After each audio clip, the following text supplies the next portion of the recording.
You can probably hear those fireworks and see all this confetti that is dropping down over our heads. That's because today's episode is an extra special one. Literally today that this episode is dropping, we are celebrating our 33rd wedding anniversary. That means it's been 33 years since this woman's been putting up with me, and we've been walking this journey together as husband and wife. We've been together 37 because we met in college, dated for almost 4 years, and then got married. But it's been 33 years of love, 33 years of challenges, 33 years of standing and trusting God together. And every time we have the benefit of having another anniversary roll around, it's always a moment to pause and really thank God for how good he's been. Yeah, I'm just so thankful. God's been extremely good to us. And I guess the best thing for me is that this is my very best friend. And we've been through a lot. And I know he has my back. And I know that... I can't lose with him. I don't want to just toot his own horn, but Toot my horn. We ain't mad at you. Toot it. I do feel like that, with him right by my side and with God with us, that we always win. So it's been a wonderful 33 years, and I'm just happy to be doing life with you. Yeah, ditto. Don't have a horror story. Been challenges along the way, and for us, actually, most of our challenges haven't been with us. It's been the stuff we've had to fight together, fight against, and stand for. Yeah. And it's just been good to see God be faithful and do what he said he would do. What would you say over these 33 years has kind of been the one thing, I mean, I'm sure we can give a lot of things, but what's been the one thing you say has just kind of sustained our marriage for over these 33 years? I think just open communication, just trusting that each of us can just keep our word, and we can depend on us being honest with one another, with where we are. I think that there have been times when we may not have known how to communicate what we were feeling or what we were needing, but I think the intent of our hearts has always been to try to be as open and transparent and what we're feeling or what we're going through in every moment. Yeah, I can honestly say in 33 years of marriage, I have never felt disrespected or dishonored by you. I think you can say, I would think you'd say in 33 years, you've always felt loved by me. Yes. Always felt heard. Your opinion has always mattered. I've never just taken off and done a bunch of stuff and came and announced to you, this is what we're doing because I'm the head of the house. And I think that mutual respect and that open communication really has gone a long way. I love you. I think I'm going to keep you. I love you. I'm going to keep you. You're I'm going to stick with me. you. Better turn them lips around. Act like I'm your big brother kissing you. Cut. Here we go. We know that we haven't done everything perfectly, but can I just tell you this? We've been very intentional. So today's episode is a special one because we want to take time to just kind of share with you what we've pulled aside as 10 things, 10 keys that we believe that have helped us build a solid marriage that has lasted and continues to last and continues to grow. In Ecclesiastes, Okay, we got to start. wait, I wasn't prepared for my part to be coming up. Sorry. We have to back up and start over. I'm so sorry. I got caught All you up. got to do is not say, ugh. Okay. But I didn't know if I was in the right spot. That's what I meant. You still could have flowed with it. Yeah. I would have been like, I'm going to tear you up. Yeah, right. Yeah, I didn't know if I was in the right spot. That's right. why I was like, okay. Me? Okay. Yeah, of course. Because you be whispering. Right, of course, yeah. Because you be whispering. All right, like let's Michael start it Jackson. over then. We've been married for 33 years. Yeah. Okay, so we're now at 112. 112. Okay. We've got video rolling, audio rolling. We're live in 3, 2. Well, hello and welcome back to The Blueprint with George and April Davis. You probably can hear the fireworks going off in the background, and maybe you see that little confetti that's dropping over our heads. That's because today's episode is an extra special one. Today's date, July the 24th, is literally our 33rd wedding anniversary. So we are here celebrating our anniversary with you, and we're grateful to God for how good he's been, thankful for 33 years of marriage and 4 years of dating that led up to that. So 37 years altogether of just being together and watching God do some pretty amazing things. Wow, that's a lot, 37 years, But, I am just very, very grateful. Just grateful to God for you being the one that he sent my way. And I can just really say that it has been the friendship. You're my very best friend, and one that I can count on and lean on and know that you always have my back. And I just really do believe that there is nothing that we could face or have to go through that together with God that we wouldn't win. Mm-hmm. So just really, really reflective of God's goodness over the years and just his faithfulness to me in providing this life that I'm living with you. Yeah. So. Yeah, I mean, I definitely can echo that you are my best friend, the person I rush home, want to tell everything to. And I think just that openness and communication and the ability to be honest with one another over 33 years. And it's grown. And I think it didn't start off at the level of transparency that we have today, but as we matured and our marriages matured, I think that ability to be honest and transparent and communicate has really made a huge difference. Huge difference. Now, I can tell you that we haven't done everything right, so please don't take this episode as us tooting our horn that we've done everything just right and we've never made any mistakes. We've made plenty of them. And part of what we want to do is help you understand that we've made mistakes, but we've been very intentional. And in building the marriage that we have today, what we want to do in this episode is really just kind of share with you 10 keys that we've kind of pulled aside that we believe have helped us build a lasting marriage. I mean, it's not 55 years yet, but it's 33 years, and that's a long time, and it's been a good ride. And we want to share with you some of the keys that we believe have helped us to get to where we are today. Let's look at Ecclesiastes chapter 4, verse 12. It says, a cord of 3 strands is not quickly broken. So marriage is strongest when God is at the center. So it's 3 cords, that's you, your spouse, and God. It's not quickly broken. It's not just 2 people, it's a covenant with God. And I just love that. It is a covenant, and God is at the center of it.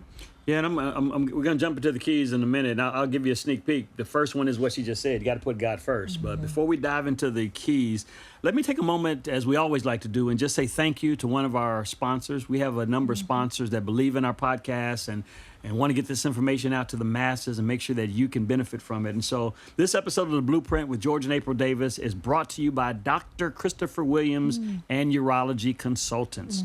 One of the most important things that we've learned over the years is that long-term success in life and long-term success in our marriage, it requires you got to take care of your health, especially as men get older. Dr. Christopher Williams and his team at Urology Consultants specialize in men's health, providing expert care in areas that are often overlooked but are critically important. Things like prostate health, hormone balance, and overall wellness. Come on, men, let's be honest with ourselves. Many times we take care of everything and everyone else before we ever take care of ourselves. But regular checkups with a qualified urologist are essential for early detection, prevention, and maintaining long-term health and vitality for men. If you want to stay strong for your family, for your purpose, and for your future, don't neglect this area. Take a proactive step and schedule an appointment today. You can learn more by visiting urocoach.com. That's urocoach.com. Once again, thank you to Dr. Christopher Williams and Urology Consultants for supporting today's episode of The Blueprint. Now, let's jump into these principles, these keys. Again, you ask another couple that's been married 35 years, they may come up with a different set of keys. But for us, these keys are the top 10 keys. We want to give you 33, but we knew we didn't have enough time. But the top 10 keys that we believe have helped to add value to us having a strong marriage is, number one is this: you got to put God first. I know that's kind of cliche, and of course what you'd expect us to say, we're Christians, we're pastors, but the reality is relationships were God's idea. He came up with it. He's the one who said when Adam was in the garden, it's not good for him to be by himself. So he came up with the idea of relationship. He came up with the idea of marriage. And so if we're going to do marriage the right way, we got to put God first. And I can tell you, we can tell you after 30 plus years of ministry, 30 plus years of counseling couples, that most of the times when marriages go south, no matter what the reason is that we say, no matter what the reason is that we put on paper, no matter what the reason is that we say in counseling, the underlying reason why marriages start to fall apart is somewhere along the line, God would never was first place, or he stopped being first place. Yeah. The Bible says in Matthew 6:33, seek first the kingdom of God. seek first his righteousness or his way of being right, and everything else will be added. So we got to have that mindset that God has got to be the foundation for our marriage, not the add-on. And I can't tell you how many people just want God to be an add-on. They want him to just be a rosary bead, something to bless what they've decided to do. They don't pray during the dating process to make sure this is God. They don't have honest conversations and seek counseling before getting married. So many times we take off, we marry who we think we want to marry, who we feel like we're in love with, and then we ask God to sprinkle some blessed oil on it. But the truth of the matter is, if we really want to have God's best, come on, I'm saying if we really want to have a solid marriage 30 plus years later, it's got to start from this foundation. God has got to be first place in the beginning, and all throughout the marriage, we have to keep checking back to make sure he remains first place. Spiritual alignment is what actually fuels our relational health. It doesn't go the other way around. We don't have a healthy relationship and it makes us now pull closer to God. We got to pull close to God, have spiritual alignment, and then it helps to benefit our relationships. So good. Now, key number 2 is choose commitment over feelings. That's a good one.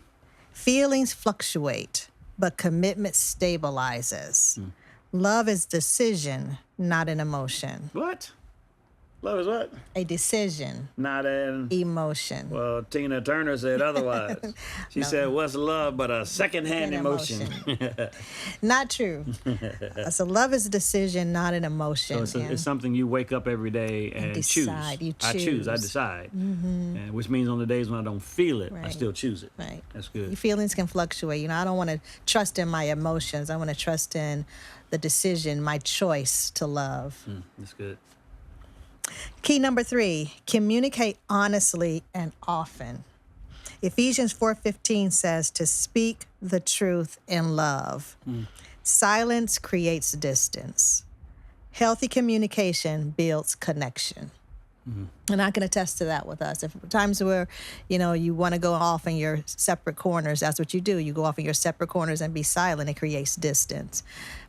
But talking is healthy communication. It builds the connection that you so want to have in your marriage all the time. So communicate often. Yeah, and I've always used this verse, Ephesians 4:15. I call it the golden rule of communication. Speak the truth, but speak it in love. And oftentimes, people tend to do one or the other. They'll speak the truth, and they're just so blunt, so direct that they leave everybody emotionally wounded. Yeah. Or they try to walk in love, and I don't want to address anything. I don't want to hurt anybody's feelings, and they end up with a lot of unspoken frustration that never gets addressed. And I think we've gotten better over the years at learning how to speak the truth. I've gotten better at learning how to say it in love. She's got better at learning how to actually admit what she wants to say and actually, you know, don't hold it in and just have all this internal frustration, but actually be able to speak the truth. Now, I will tell you that I got a little angry with her here recently. I mean, it's our anniversary. I'm going to be honest. I'm just going to keep it 100 for y'all today. But I just found out my son and her were on this cruise ship not long ago, and they went to one of these little love and marriage shows, and they asked the question, what's the one little tick that your spouse has that irritates you the most? And I'm thinking of a couple things that I imagine she would say. Now, she wasn't on the show, but they were answering while sitting in the audience. And she had the nerve to say, he smacks his gum. When he chews his gum, he smacks his gum, and it just irritates me. Now, the problem is, we've been married 33 years. I have never heard that in my life. So she chooses to say this in a room full of strangers to our son and has never told me. So when she's standing here talking about communicate honestly and often, I'm telling her, communicate honestly and often. If there's anything else I'm doing that's making you mad, that's pissing you off, you just haven't told me about. Hey, you got to pick your battles. That wasn't a battle to. I felt like it was worth fighting. Yeah, but you felt enough to tell my son. Here's key number 4 to having a lasting, strong marriage. You got to protect your unity. You got to protect your unity. Amos chapter 3, verse 3 says, can two walk together unless they are agreed? And I'd give you another one over in Genesis chapter 2, verse 24. It says, for this reason shall a man leave his father and mother and shall be joined to or cleave to his wife. You put those two together, you got to have unity in your marriage. In order to have unity in your marriage, a man and a woman, when they say I do to one another, have got to pull away and draw a little bubble around themselves. Doesn't mean that we don't love anybody else. Doesn't mean that we don't communicate with anybody else. But it does mean we're not going to let anybody else outside this bubble get in here and disrupt what we have going on inside this bubble. Right. And I can absolutely tell you, one of the master keys that has helped us over the years is that I don't care who you are, you're not coming in between the two of us. I mean, parents, I mean siblings, I mean best friends, I mean even our kids as they got older, our kids were not coming in between us. And that's important that you protect the unity. And it starts with the man in the relationship. When God put Adam in the garden, he gave him two jobs. He told him to dress the garden and keep the garden. To dress the garden means to work the garden without getting any wages. A man should do what's right even if you don't get applause. But to keep the garden means to protect it and keep out all intruders. It is the man's responsibility to protect the unity in the relationship, protect the intimacy in the relationship, protect the feelings of his wife so she's not walking around wounded and bruised. And that means that we got to keep out all these outside voices. Yeah. Don't let outside voices end up dividing the two of you. Come on, somebody. Mm-hmm. Don't let your mother-in-law and your best friend and what somebody else said jump in between the two of you. And you're now at odds, not because of something that's happening between you, but because of somebody that doesn't even live in your house. Right. It can never be that way. We got to protect it. We have to make a decision to stay aligned publicly and privately. So you're never going to hear me out in public saying something that dishonors my wife, that embarrasses my wife, that undercuts her, that undermines her authority or the respect people have for her. If I have an issue with her, it's going to be dealt with privately. If she's got an issue with me, she's going to share with me privately. But whether it's publicly or privately, we have to do what it takes to protect our unity. Key number 5 is this. We got to learn how to resolve conflict. It is inevitable. If you're married for more than a day and a half, you're going to have some conflict. Conflict might start on the honeymoon. It might start on the wedding night. If you're married for any amount of time at all, there's going to be conflict. James chapter 1, verse 19 is an amazing verse that teaches us how to address conflict. It says, be quick to listen. Then it says, be slow to speak. And then it ends by saying, be slow to get angry. Think about that. Listen a whole lot quickly. Be slow to spout out and say what you're thinking and feeling, and be even slower to take offense, to get angry. You have to make a decision that conflict is inevitable, but the damage is optional.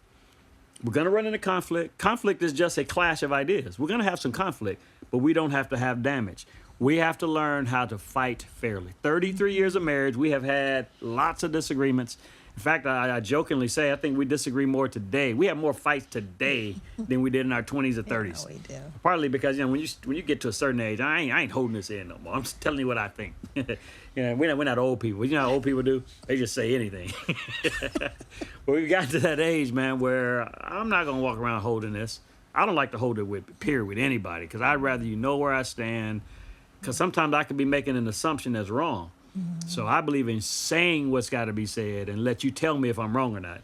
And if I'm right, let's just work through it so we can get through it. And so we've lived our lives that way, lived our marriage that way, but we made a decision to fight fairly. What would you describe as fighting fairly? Well, I think that fighting fairly is hearing each other out, whether you agree or not, but you respectfully hear each other out.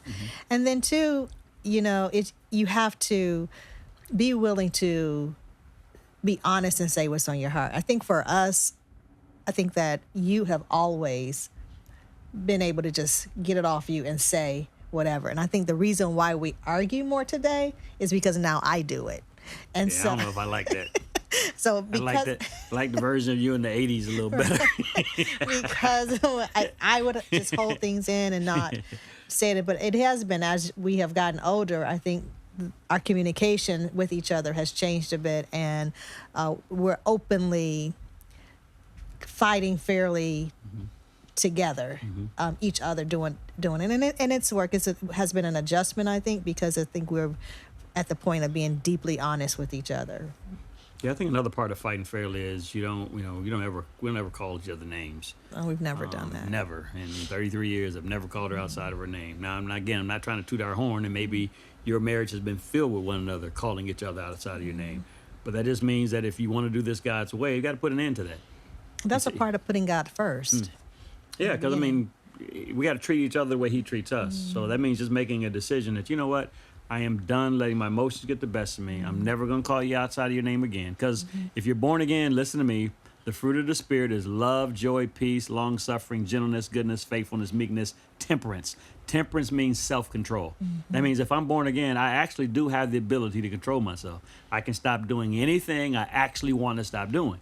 And if I make a decision that I never again want to call you outside of your name, then I can yield to that and ask Holy Spirit to help me. And that goes a long way to fighting fairly.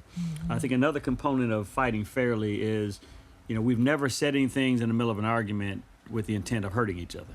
I'm not saying we've never hurt each other's feelings, but we've never said something to intentionally hurt. Never said something to get under their skin, or I'm going to say this and I know this is going to make her mad or make her hurt.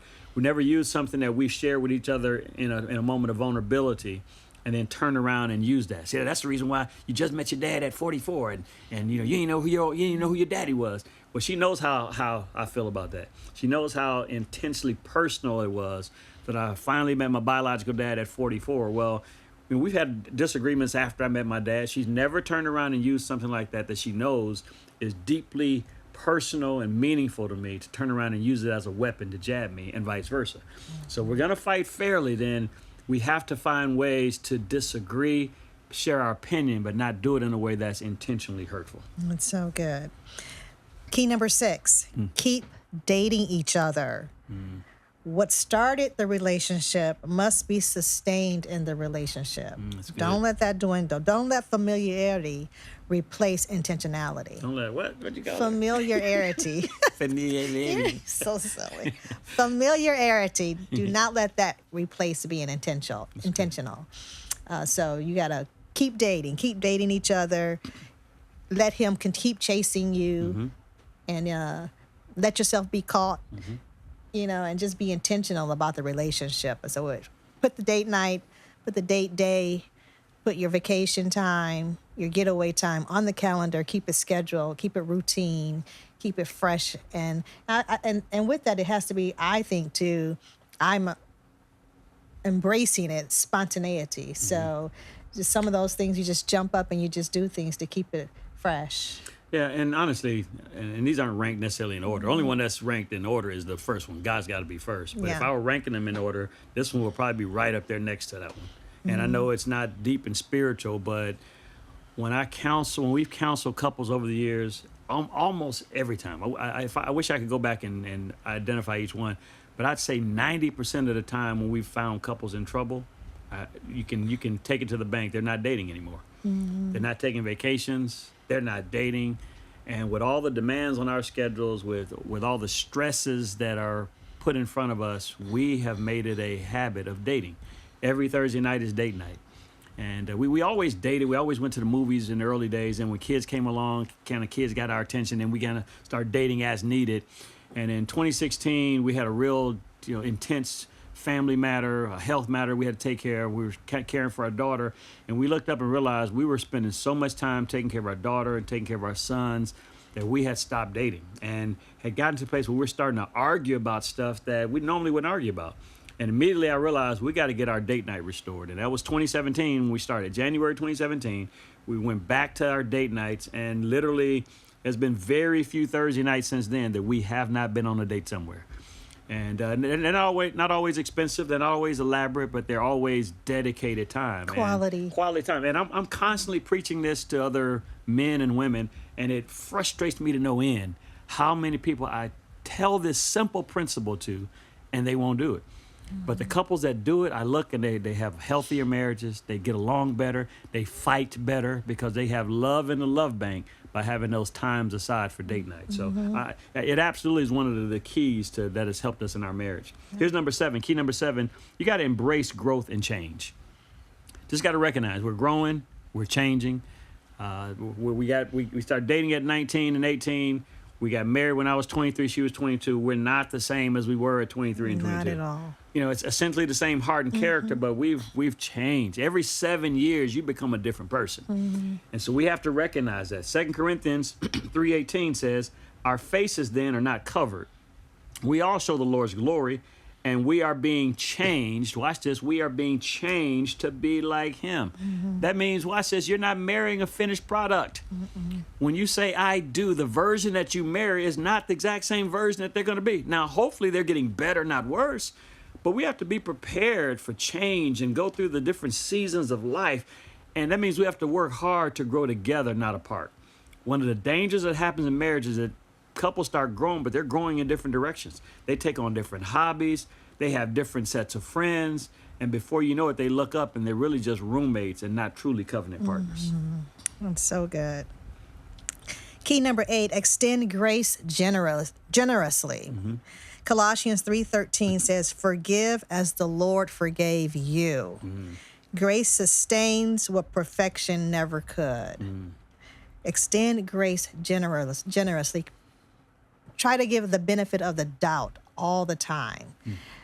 Never think that it's an intentional, you were sharp with me, or you were a little harsh, that it was an intention. Maybe they had something going on at work, or maybe they're frustrated about something they haven't had a chance to share with you yet.